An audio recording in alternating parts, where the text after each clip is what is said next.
Simon, where are you? Dad's been asking for you all day. The doctor said his condition's getting worse. He'll manage to recover. It's not like this is his first heart attack. I promised Ella I wouldn't miss her birthday party. Seriously? Today could be his last day and you'd still rather party? No need to get preachy, Penelope. I am not going to put my life on hold in order to spend hours idling at the hospital. Father's always been rational about things like this. I'm sure he'll understand. He was asking for you this morning, remember? He said he wanted to speak with you one last time. One last time. Stop over-dramatizing everything. If you think you can guilt-trip me into coming, you're sorely mistaken. I'm just repeating what he said. Well, then he's just as overdramatic as you are. I'd say like father, like daughter, but that doesn't quite work with your situation, does it? Do you have to bring that up every time you get frustrated with me? What else am I supposed to do? You're acting all high and mighty like you actually cared about him. He's my biological father. If he was in any danger, I'd be the first one to run to his aid. His life is in danger. Did you not read what his doctor said? I'm driving to Ella's party. If he starts dying, get me on a video call and I'll say my goodbyes. I can't believe you're so heartless. I know the two of you haven't always seen eye to eye, but he's on his deathbed. Can't you be a bit more empathetic? You don't know anything. If there's anyone you should be calling heartless, it's your dear father. I don't understand what you're talking about. Of course you don't. The least you can do is hold your tongue before knowing the full story. Fine, then tell me. Tell me, what did he ever do to you? He's been working hard all his life to make sure we had a carefree life growing up. Ever since Mom passed away, he's been taking care of us all alone. Don't you dare bring her up. And he didn't bring us up alone. He had a nanny to help him out. You're ruining my mood. I can't show up at the party enraged. If Ella sees me like this, she'll never agree to go out with me. Trying to convince you is completely pointless, isn't it? Come if you want to, even if it's after midnight. He'll still appreciate the effort. Bye. Simon, why won't you answer the phone? Where are you? Dad's no longer with us. He passed away about an hour ago. What is this, a new scare tactic? I'm not falling for this. Come to the hospital and see for yourself. Before he passed, he asked me to tell you he was really sorry about what happened. This is not funny, Penelope. Stop making things up. Please, just come here. I can't drive. I've already had a few drinks. I'll be there in the morning. You can ask someone to drive you here, or you could hail a cab. Does it really matter if I come today or tomorrow? It's not like it matters to him anymore. Fine. Do as you wish. Your stuff is packed and laid out on the front lawn. Come pick them up as soon as possible. I don't want them ruining my view. What are you talking about? Are you really not going to come to the hospital? I think I've made myself clear. You're the one who has to come here and take your stuff away. You should be grateful I didn't just break them up and dump them somewhere. You've got to be kidding me. What gives you the right? Oh, you haven't heard the news? Our dear father has left the house to me. Don't worry, you still got a few $1,000s to cover your rent for a month or two before you get a job. That can't be true. Why would he do that to me? He always said we'd live here together. Well, I guess he lied to you. He was really good at doing that. Besides, is this really that unexpected? I mean, it's obvious that the son gets to keep the house. You'll get married and move in with your husband eventually, and I'll build my future here. Get married? What are you even talking about? I'm only 18. I haven't even started college yet. How am I supposed to find a job that pays enough? What should I do about my tuition? Well, maybe you should have spent more time accumulating work experience and less time freeloading. Anyway, you can probably get a student loan. You'll figure something out. I can't believe this. I want to see the will myself. I went over it yesterday. Trust me, I know what they're supposed to look like. I am in law school, remember? So what? You're still just a student. What if it's missing a part or something? If I show you the will you agree to leave immediately? But I have nowhere to go. Can't I stay in the house at least until I found a job or moved into the campus housing? I don't think so. You'd have someone to turn to by now if you hadn't been such an antisocial outcast. The fact is, you've already spent more than enough time at a house that never belonged to you. I have just as much of a right to that house as you do. I am his daughter. You're a charity case. That's what you are. He felt bad for you and took you under his wing, but now father's gone, and I have no intention of keeping this going. I suppose he must have started regretting his decision to bring you into this house, hence why he barely left you anything. You're so cruel. Why would you ever say something like this to your little sister? How many times are you going to make me repeat this? You are not my sister. We don't have the same blood. We don't have the same DNA. You might as well be a complete stranger. And if you keep irritating me, I'll just go ahead and toss your belongings into the nearest dumpster. No, please don't. I'll come and collect them. There you go. Finally, you figured out who's in charge here. Nanny, I'm so sorry to bother you, but I don't know who else I can turn to. Penelope? What happened? Is everything all right? How's your father doing? Has he recovered? Dad, he passed away last night. Oh, I am so sorry to hear that. He was a good man. If there's anything I can do to help, just let me know, okay? That's actually why I'm texting you. Simon kicked me out of the house. I have nowhere to go. Could I please stay at your place for a month or two before I move into my dorm? He did what? Penelope, you can stay at my place, but he has no right to treat you that way. But he said Dad left the house to him. He read the will. And if I don't move out by the end of the day, he's going to throw my things away. That can't be legal. I'll call the police and we can go there together if you'd like. What's the point? If the house really is his property, he's going to kick me out sooner or later anyway. I'll just start looking for a job. Maybe he's right about me being a freeloader. Penelope, don't say that. You've been studying hard, you've been doing all kinds of different after-school activities, and you've been volunteering a lot. Don't let your brother make you feel bad about living life your way. But he isn't even my real brother, right? That's what he's always said. Has Simon been saying that a lot? Why didn't you tell me earlier? I know I no longer work there, but I've still spent years raising the two of you. I've come to care for you like my own children. Did your father know about this? I mentioned it once, years ago, but he just ignored it. He said I should be nice to my brother since he was still grieving his mother's death. I know your father always worried about the impact his mother's death had had on Simon. But still, he wouldn't have left almost all of his fortune to him. He loved you too much to do this to you. But what can I do about it now? Simon has the will. We need to get a hold of his will. Get a hold of it as in steal it? Why? Yes. We'll take it to a trusted attorney and check its validity. Do you think he'd go that far to ruin my life? I know he's always considered me an outsider, but we still grew up together. There's no way to tell for sure until we've got proper evidence. Is there a way you could convince him to give you the will? He said he'd show it to me if I agreed to move out immediately, but he never said a word about letting me keep it. Then we'll have to take it in secret. Do you know when he'll be out of the house for at least a few hours? Well, he'll be out of the house for the funeral. I don't think he's going to miss it. He always cared a lot about the way our family members perceived him. I bet he's been bad-mouthing me to them for years. No wonder they all despise me. I'm sure they don't despise you, Penelope.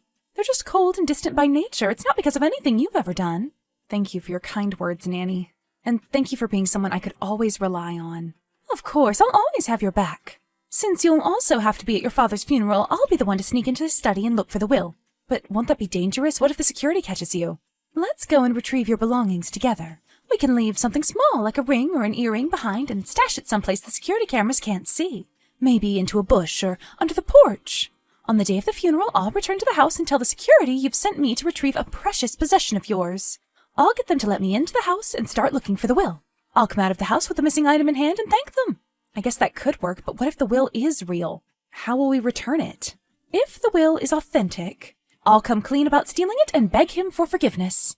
I don't know. I don't want to put you in an uncomfortable situation. Penelope, your inheritance is more important than my pride. I promise we'll be able to prove that your father never considered you to be beneath Simon. All right, let's do it.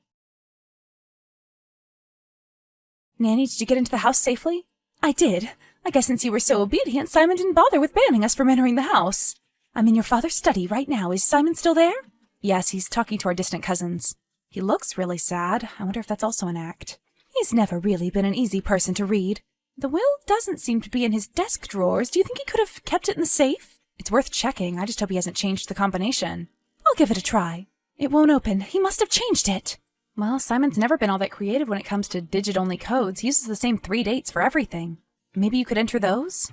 The first one's the date of his birth, the second one's the date of his mother's death, and the third one's the date he got admitted to law school. Give me a second. It worked. It was the date of Laura's death. Now I'm starting to feel guilty. Please don't. Laura was a kind-hearted woman. She wouldn't have wanted you to suffer his injustice. Okay, I found the will. I'm going straight to the attorney's office. Great, keep me updated.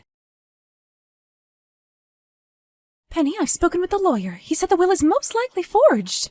It's going to take some time to prove, but he is certain at least one of the witness signatures has been forged. He says we have a strong case on our hands. Really? That's amazing. But I still don't get it. Why would he do this?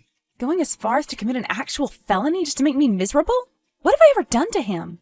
I've been treating him like an actual brother. I might have an answer to that. What is it? You have to promise you won't hate me. Why would I hate you? You've been nothing but kind to me my whole life. Nanny, what's going on? The truth is, Simon hates you because you are his half-sister. Mr. Humphrey was your biological father. I would have told you sooner, but I promised him I wouldn't reveal the truth to you until his death. And when I heard about his will, I thought it'd be better if you didn't find out after all. But now that we know the will was likely forged, I can finally get the secret off my chest. What are you saying? How is that possible? I've been told all my life that I was adopted as a baby. Has everyone been lying to me? I am sorry. I know it's a lot to take in, on your father's funeral, too. We can talk about it another time if you'd like. No, please tell me the whole truth now. I can handle it. If you insist. You were The result of an affair. Your parents had a rough marriage. Your mother had been weakened by her illness, and most days she barely had any energy to get out of bed. And your father, he fell for someone else. They had a brief affair, and he was planning on breaking things off with Laura, but the mistress begged your father not to divorce his wife since she felt bad for her and knew Simon loved her more than anything in the world. Things seemed to have calmed down for a bit, but then your father discovered the mistress had given birth to a child. He decided to bring the little girl over to his house. And my biological mother let go of me? Just like that? Why? She wanted you to have everything you ever desired. She had no money, she lived in a rundown studio apartment, and could hardly afford to pay for your food. It was painful for her to let you go, but she had no other choice. How do you know about all that? Did you know her? Yes, you could say that. Anyway, as you may have guessed, Laura was outraged when she first heard about your existence, but in the end gave in to her husband's wishes. They decided to adopt you legally in order to not ruin their reputation. Eventually, Laura found out the identity of your biological mother.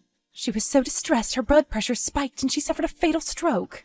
I never imagined Simon would find out about any of this, but perhaps he did. Perhaps that's why he resents you so much. I can't believe what I'm reading. I can't believe Dad was this horrible to his sick wife and small child. And who was my biological mother? You said you knew her, so just tell me her name. She worked at your house years before you were born, and a few years after that. Penelope, please try to understand your father's situation. He wasn't a bad man. He made a mistake. Faith, why are you protecting him? And what do you mean she worked at our house years after I was born? Please don't tell me my suspicions are correct. Say it was somebody else. Give me a different name, please. I am so sorry, Penny. Don't call me that. Don't talk to me. I can't believe I lived in complete oblivion all these years. If I were Simon, I'd hate myself too. Please don't say that. I'll start packing my things as soon as I get home. I'll stay at a hotel or some shelter. I don't know. I can't stand to live with you any longer. But once we find the authentic will, you'll be able to go back home. Just wait a bit longer. It's not my home. It was never my home. I understand you're angry, but let's not make any rushed decisions. We can discuss this once you've calmed down.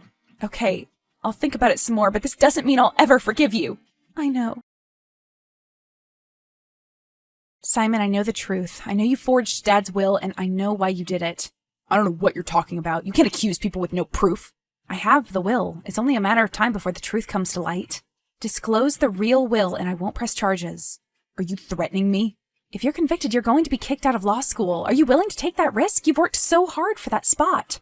The only reason I'm giving you a chance to come clean is that I feel bad for what happened to your mother. I can see why you hated Dad, and I can see why you hated me.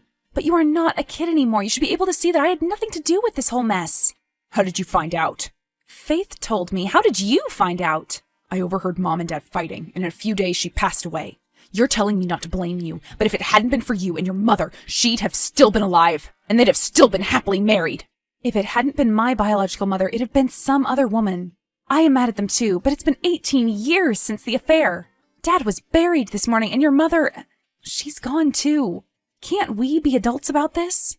Penelope, I'll never be able to bring myself to look at you without being reminded of my mother's pain. I'll hand the real will to our attorney. We can sell the house and split the money, and after that, let's stay out of each other's lives for good. All right, that's fine by me. Simon kept his word. I don't know whether it was because he felt guilty or scared that he'd get kicked out of his school, but he ended up revealing the real will that he had kept hidden away in his room. As per our deal, I didn't press any charges. I'm unsure if it was the right thing to do, but I felt like I'd forever be haunted by the past if I'd ruined my half-brother's life. This way, we can at least part peacefully and go on with our lives. I lived with Faith for a month, and after that I moved into my college dorm. I still haven't forgiven her, but I couldn't bring myself to hate her after all the time she had stood by my side, trying to do her best to make sure I was happy. I've recently started working part-time at a small cafe on campus. Even though I've received my inheritance, I still want to be self-sufficient. I've decided not to think too much about the past and focus on the present.